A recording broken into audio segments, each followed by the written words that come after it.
Si tu travailles mais que tu es toujours broke, ce n'est pas ton salaire le problème, mais c'est plutôt ta discipline. Aujourd'hui, dans cette vidéo, je vais venir vous parler un peu de mon expérience, de comment je gère mon argent et surtout quelles sont les astuces que j'ai mis en place pour pouvoir en fait travailler ma discipline financière et surtout me permettre de m'offrir de temps à autre des voyages, des achats assez importants et surtout de manager mon business même étant à distance. Si c'est le genre de contenu qui vous intéresse, n'hésitez surtout pas à vous abonner. Sur cette chaîne, on parle énormément de tout ce qui est du glow up et moi je pense que le glow up n'est pas juste concernant l'apparence ou même d'avoir un beau make-up, d'avoir une belle tenue sur soi, mais c'est aussi surtout d'avoir en fait une maîtrise de ce qui se passe dans ses poches, dans son compte bancaire et aussi préparer un certain futur. C'est vrai qu'aujourd'hui on met vraiment en avant le fait d'avoir une seule vie, de vraiment profiter à fond, mais je pense aussi que c'est très important de pouvoir en fait planifier son futur. Et moi je pense que la planification du futur ne se fait pas au hasard, ou la planification du futur ne se fait pas quand l'argent finalement atterrit dans ton compte, mais la planification de son futur commence exactement par la mentalité, la discipline que tu mets en place pour pouvoir en fait t'offrir un certain standard type de vie. Bref, on va rentrer dans le vif du sujet. Première astuce, on va essayer 2026 de limiter en fait les achats shopping.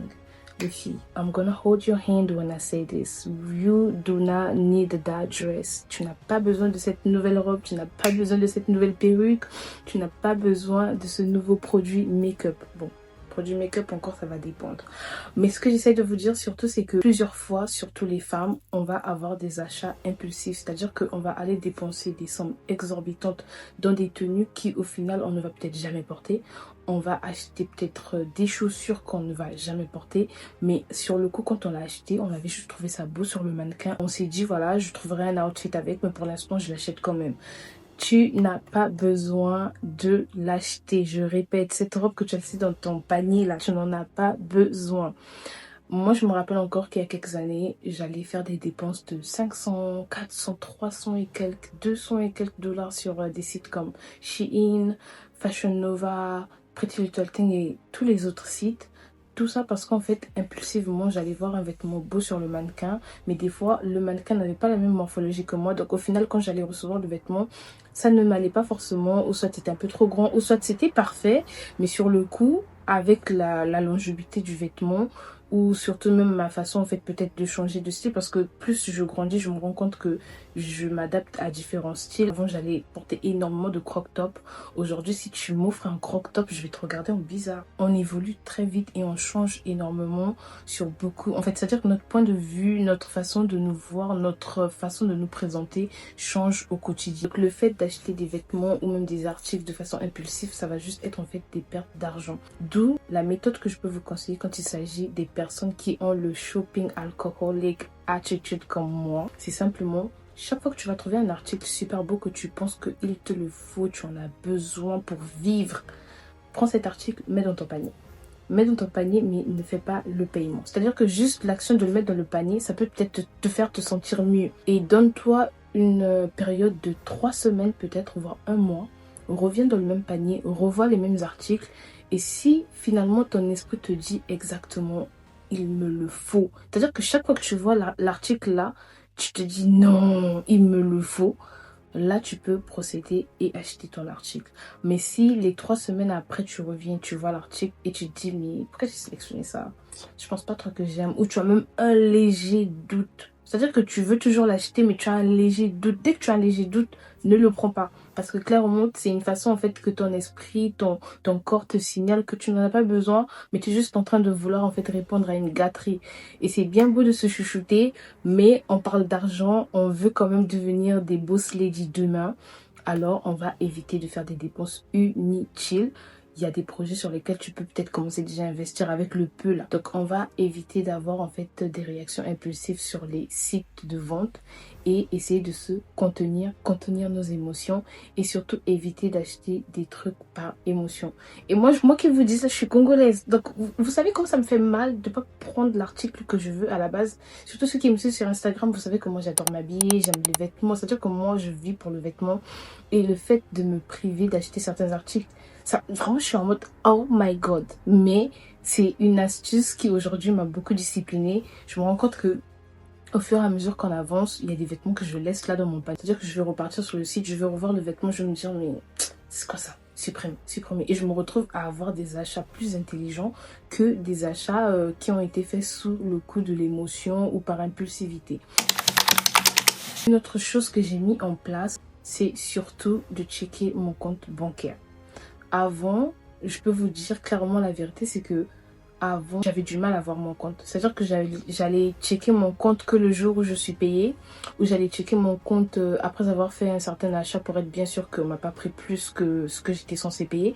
Mais j'allais jamais checker mon compte. C'est-à-dire que jamais j'allais me voir checker mon compte. Aujourd'hui, je pense que dans la journée, je peux checker mon compte au moins 4 fois. 4 fois parce que j'ai envie de m'assurer que mon argent est toujours là.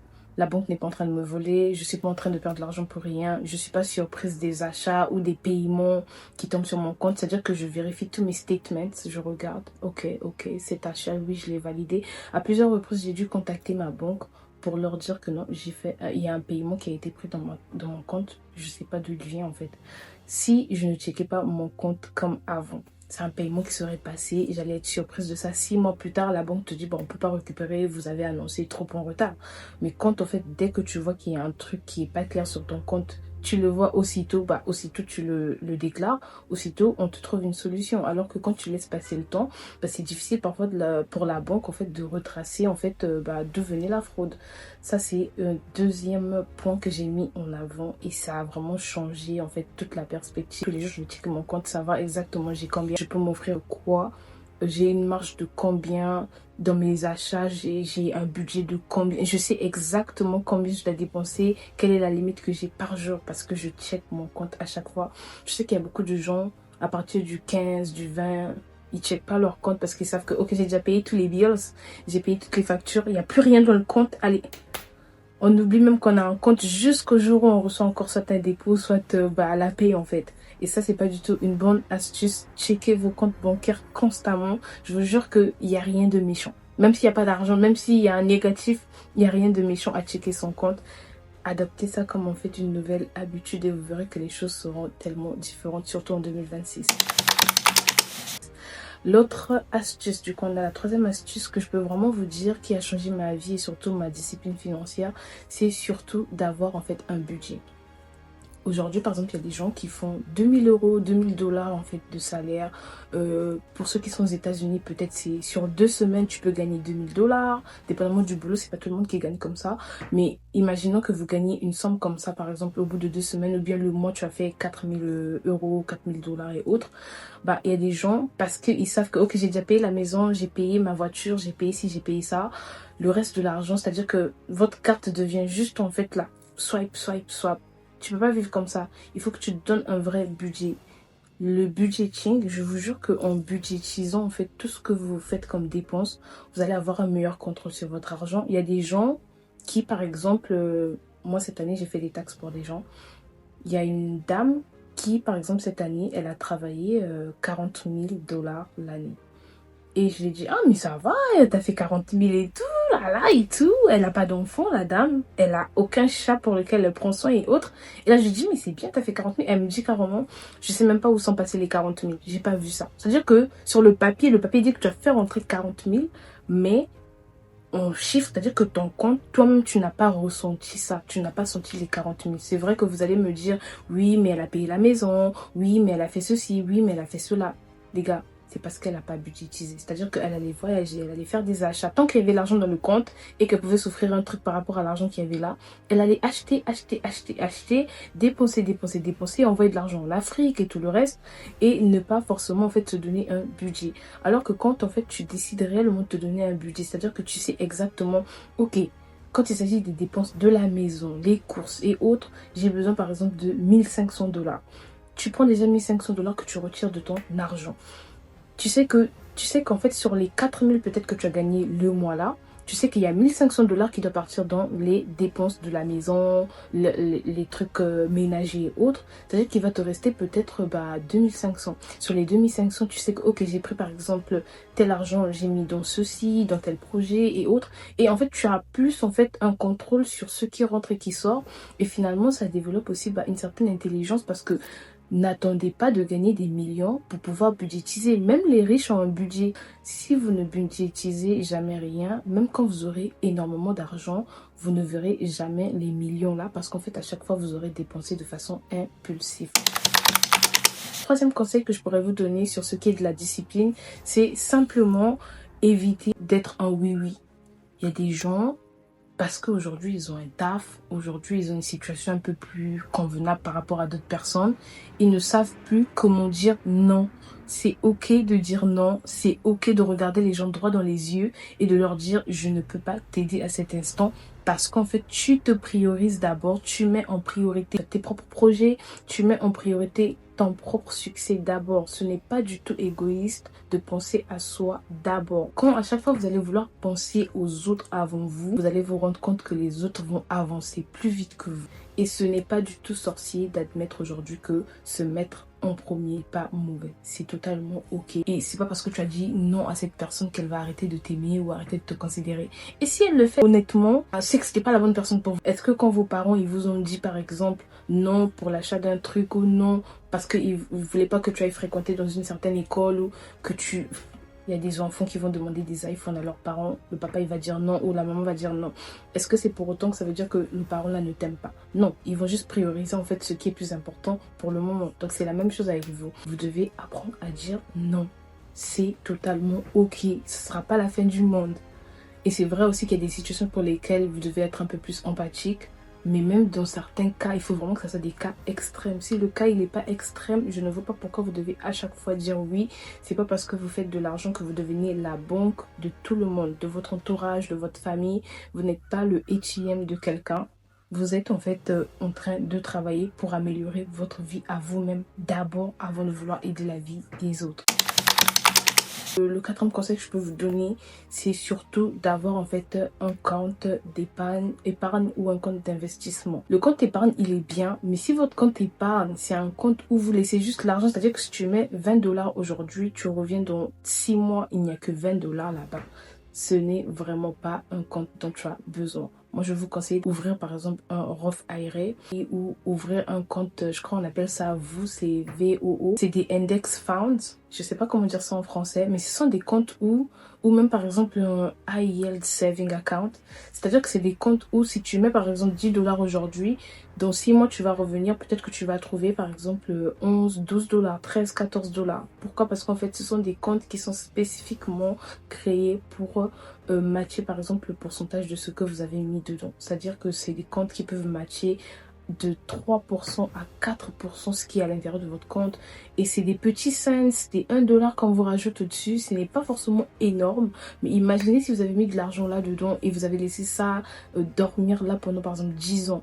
Bah, en 10 ans, si chaque mois on a mis ne serait-ce qu'1 dollar ou 2 dollars dans votre compte, dans ce que vous avez laissé là, c'est-à-dire qu'on a matché un certain pourcentage de l'argent que vous avez déposé, bah, je pense qu'en 5 ans, après moi j'abuse en disant peut-être 10 ans, mais en 5-6 ans, c'est déjà un petit capital que vous vous êtes fait. Et ça, c'est important. Maintenant, si vous pensez vraiment que, ok, c'est un peu long comme méthode, bah, vous pouvez aller et investir par exemple sur les stocks. Acheter par exemple des stocks Apple, acheter des stocks chez Tesla, acheter des stocks chez Amazon. Surtout les trois que j'ai cités, c'est parce que ces trois-là, ce sont les trois business qui en fait ont une certaine longévité. Aujourd'hui, Apple ne vend pas juste un produit, ils te vendent un style de vie. C'est-à-dire que la marque Apple, c'est pas juste l'iPhone, mais c'est tout un style de vie. Aujourd'hui, par exemple, les gens vont montrer leur richesse en achetant des iPhones. C'est-à-dire que la marque Apple, depuis des années, et je pense que ça va continuer comme ça, étant donné que ce n'est plus juste une marque, mais c'est un style de vie. C'est-à-dire que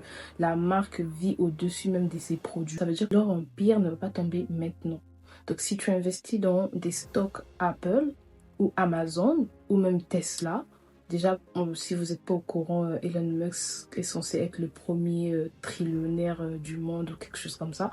Bah, c'est des marques en fait qui ont une certaine longévité et qui va continuer. C'est-à-dire que c'est des marques du futur déjà. Donc si vous investissez aujourd'hui dans leur stock, imaginez un peu dans 10 ans, imaginez dans 20 ans. C'est important en fait de vraiment faire des recherches, de s'instruire sur les choses en fait comme ça. Moi, en ce moment, je suis encore en train d'apprendre, donc je peux pas vous en dire un peu plus, mais juste, vous avez ChatGPT, vous avez Google, vous avez tous ces réseaux-là que vous utilisez pour parler de vos situations de vie. ChatGPT, mon gars m'a trompé et tout. Arrête de lui poser des questions sur ta relation amoureuse. Demande à ChatGPT de te donner des astuces pour te rendre un peu plus riche chaque jour. Et tu verras que ta vie va totalement changer et tu te rapprocheras un peu plus de cette vie où tu veux être riche. Je pense qu'on a tous ce rêve-là de devenir riche demain. Mais qu'est-ce que tu fais tous les jours pour te rapprocher de ce rêve-là? Qu'est-ce que tu mets en place? Quelles sont les habitudes que tu prends? Qu'est-ce que tu fais pour vraiment être à la hauteur de ce dont tu rêves? Utiliser proprement les applications comme ChatGPT. Poser les vraies questions. Ok? Et un autre conseil que je vais donner, c'est surtout, écoutez les gars, se discipliner dans la consommation. Quand je parle de la consommation, il y a des gens qui ne supportent peut-être pas cuisiner. Donc, ils vont commander sur Uber Eats tous les jours. Je te promets que faire des meal prep va te sauver en fait au moins 30 à 100 dollars par mois. Préparer la nourriture en avance, c'est-à-dire que c'est vrai que tout le mois tu peux être un peu lazy, tu peux être un peu fatigué et autres, mais il y a un jour au moins parmi les semaines du mois où tu as un peu trop d'énergie et c'est ce jour-là où tu vas te focaliser à préparer des plats, c'est-à-dire que tu prépares des plats pour toute la semaine. Tu gardes ça dans ton frigidaire, dans ton congélateur, dans ton réfrigérateur, peu importe. Tu prépares tout ça ou au pire, quand tu fais tes courses, tu essaies d'acheter des aliments que tu sais qui peuvent tenir au moins à des aliments qui vont tenir peut-être 2 à 3 semaines. Comme ça, tu ne te retrouves pas à acheter des trucs tous les jours, tous les jours, tous les jours. Un autre type de consommation, c'est aujourd'hui, on a mondialisé en fait le matcha. Et donc, il y a des gens comme moi, oui, qui s'arrêtent au Starbucks tous les jours pour un verre de matcha.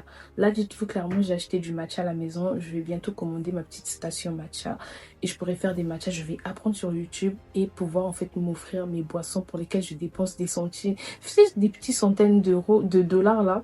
Je vais essayer de save ça au lieu de dépenser tout. Imaginez tous les jours si tu calcules ta boisson de 10 dollars, de 8 dollars là.